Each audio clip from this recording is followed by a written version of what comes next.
के लिए एक ऐसी यात्रा का विश्लेषण करेंगे जो आपके अंदर गर्व के रसायन का संचार करेगी।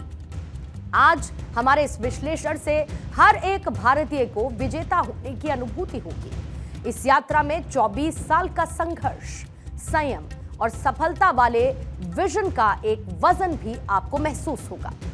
हम बात कर रहे हैं प्रधानमंत्री नरेंद्र मोदी की गुयाना यात्रा की, और इस यात्रा की आइटनरी के बारे में आपको मैं बताऊंगी, लेकिन उससे पहले आपको दो तस्वीरें जरूर देखनी चाहिए। यहां पर जो पहली तस्वीर है उसमें एक आम भारतीय है जो कि गुयाना की यात्रा पर है। ये साल 2000 की तस्वीर है, और अगर इस तस्वीर को आप साल 2000 में देखते तो इस शख्सियत को शायद ही आप पहचान पाते। लेकिन आज 24 साल के बाद ये भारत के प्रधानमंत्री नरेंद्र मोदी की तस्वीर है। जगह वही है, नाम वही है, पहचान वही है, बस हालात बदल चुके हैं। साल 2000 में गुयाना की यात्रा करने वाला एक आम भारतीय आज दुनिया का चैंपियन बन चुका है। प्रधानमंत्री नरेंद्र मोदी इस वक्त गुयाना में है। G20 समिट में हिस्सा लेने के बाद पीएम मोदी गुयाना पहुंचे, जो कि ब्राजील और वेनेजुएला का पड़ोसी देश है। बीते 56 सालों में प्रधानमंत्री नरेंद्र मोदी पहले ऐसे प्रधानमंत्री हैं जो कि गुयाना पहुंचे। इससे पहले साल 1968 में तत्कालीन प्रधानमंत्री इंदिरा गांधी गुयाना के दौरे पर गई थी। मतलब एक लंबे अंतराल के बाद, एक लंबे गैप के बाद कोई भारतीय प्रधानमंत्री गुयाना की यात्रा पर पहुंचा है। गुयाना के राष्ट्रपति मोहम्मद इरफान अली, वहां के प्रधानमंत्री और 10 से ज्यादा कैबिनेट के मंत्रियों ने प्रधानमंत्री नरेंद्र मोदी का जबरदस्त स्वागत किया था और प्रधानमंत्री मोदी की लीडरशिप की, उनकी नीतियों की तारीफ की। साथ ही प्रधानमंत्री मोदी को दुनिया भर के लीडर्स का चैंपियन भी बताया। So thank you very much, Prime Minister Modi. Once again, it is our greatest honor to have you here. You are a champion among leaders. You have led incredibly. You have shown the light to the developing world, and you have created a development matrix and framework. Thank you very much. God bless you and your delegation and the people of India. We want you to take our highest regards and blessings to the people of India from the people of Guyana. Thank you very much. Guyana के राष्ट्रपति ने प्रधानमंत्री नरेंद्र मोदी को champion बताया है, और इससे पहले ऑस्ट्रेलिया के प्रधानमंत्री एंथनी एल्बनीज ने उन्हें बॉस कहकर संबोधित किया था। अमेरिका के राष्ट्रपति जो बाइडेन ने उनका ऑटोग्राफ तक मांगा।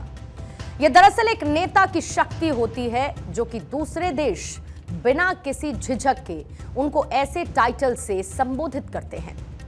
और आज गुयाना के राष्ट्रपति डॉक्टर इरफान अली ने जॉर्ज टाउन में प्रधानमंत्री नरेंद्र मोदी को देश के सर्वोच्च नागरिक सम्मान ऑर्डर ऑफ एक्सीलेंस से भी सम्मानित किया है। इससे पहले डोमिनिका के राष्ट्रपति सल्वेनी बर्टन ने गुयाना में भारत कैरिकॉम शिखर सम्मेलन के दौरान पीएम मोदी को डोमिनिका अवार्ड ऑफ ऑनर से भी सम्मानित किया। कोविड-19 महामारी और उस दौरान पैदा हुए संकट के दौरान प्रधानमंत्री मोदी के समर्थन और भारत डोमिनिका संबंधों को मजबूत करने के लिए प्रधानमंत्री मोदी को इस सम्मान से नवाजा गया है। इसके साथ ही बारबाडोस की तरफ से भी प्रधानमंत्री मोदी को ऑर्डर ऑफ फ्रीडम अवार्ड से सम्मानित किया गया है। यह कोई पहला मौका नहीं है जब भारत देश के प्रधानमंत्री नरेंद्र मोदी को विदेश में सबसे बड़े उनके सम्मान से सम्मानित किया गया हो। बीते 10 सालों में प्रधानमंत्री मोदी को करीब 20 देशों की तरफ से सम्मानित किया जा चुका है। तो क्यों ना इसकी एक टाइमलाइन आपके सामने रख देती हूं। साल 2016 में जब सऊदी अरेबिया ने वहां के सबसे बड़े अवार्ड से प्रधानमंत्री को सम्मानित किया।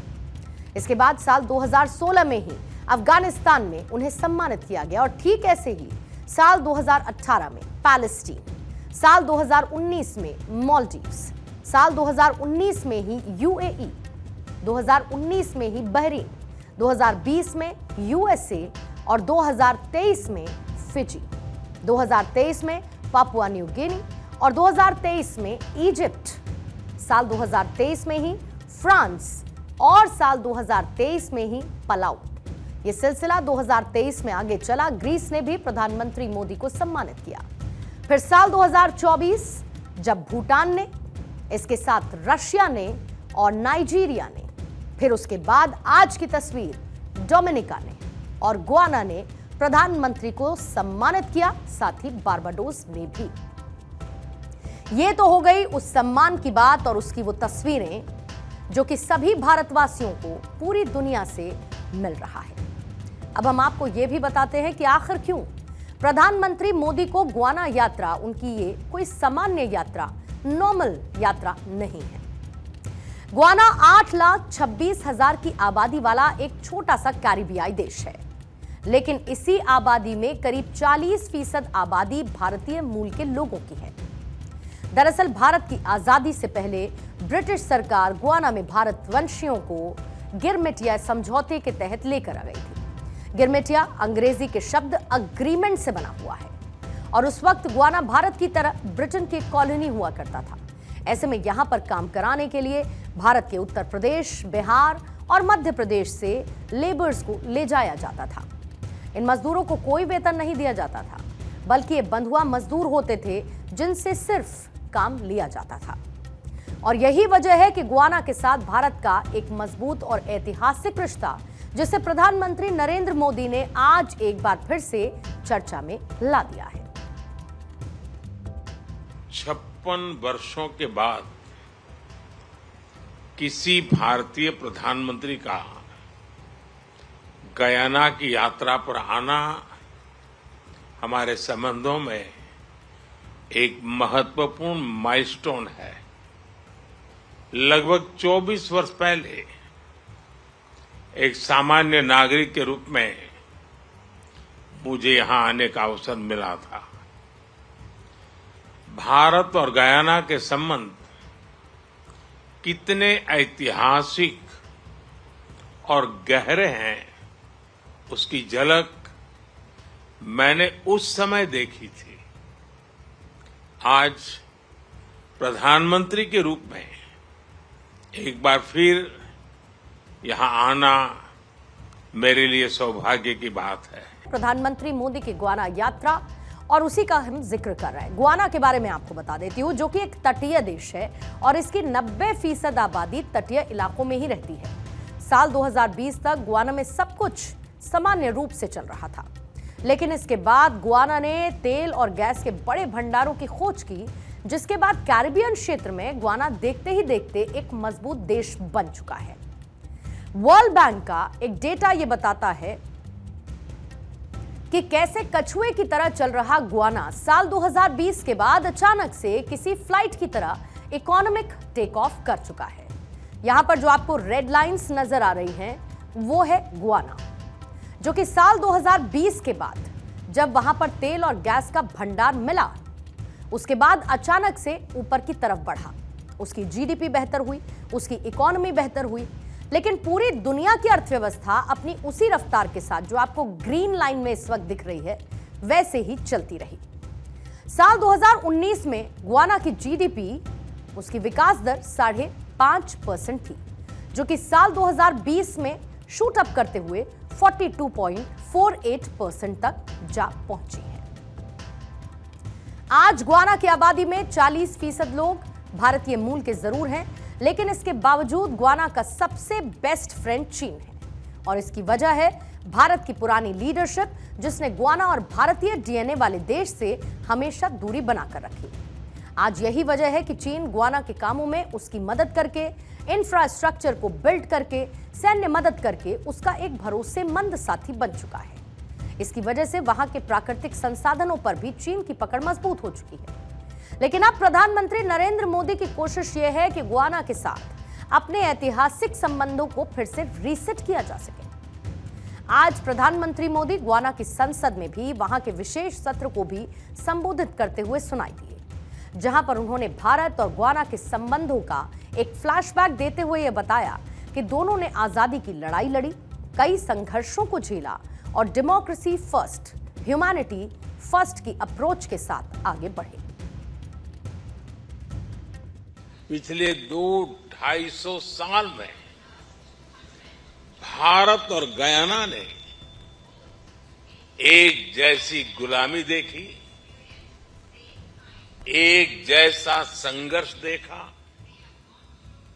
दोनों ही देशों में गुलामी से मुक्ति की एक जैसी ही छटपटाहट भी थी।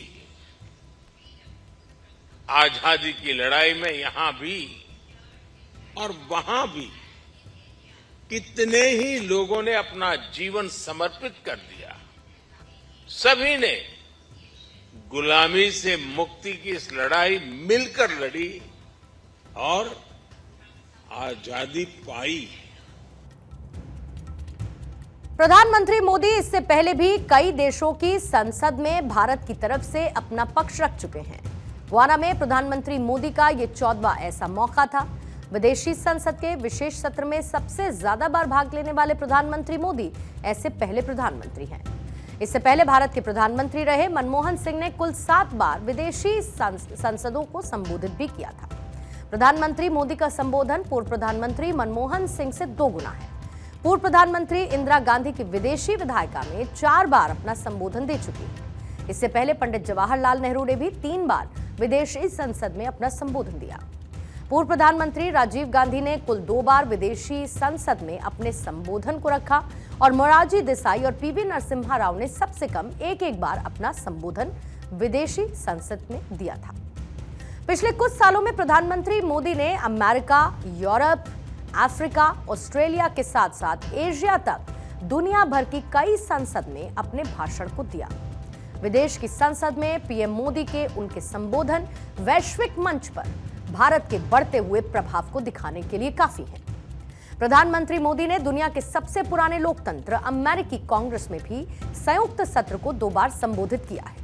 ये वो संकेत है जो सबूतों के साथ भविष्य में विकसित भारत का निर्माण करेंगे। ये वो तस्वीरें हैं जो नए भारत की ताकत का एहसास कराती हैं।